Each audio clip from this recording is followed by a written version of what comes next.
Keď pred 3 rokmi v Žehre Hodkovciach spustili projekt sociálneho turizmu, mnohí si ťukali prstami po čelách.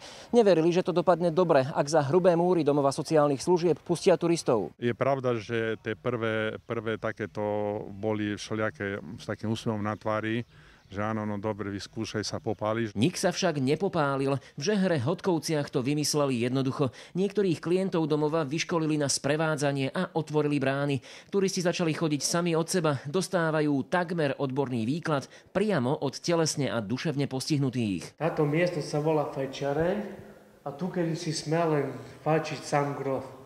Strop je pravý kazetový a tu je nápis v maďarčine, ktorý znamená, že mojím kredom je Boh, kráľ a rodina alebo domovina. Keď tu chodia turisti, my im ukazujeme, čo máme tu postavené, čo tu bolo ešte veľmi dávno. Prvé roky bolo tu 500-600 ľudí, minulý rok bolo okolo 1300 ľudí, turistov, ktorí tu prišli do tohto zariadenia.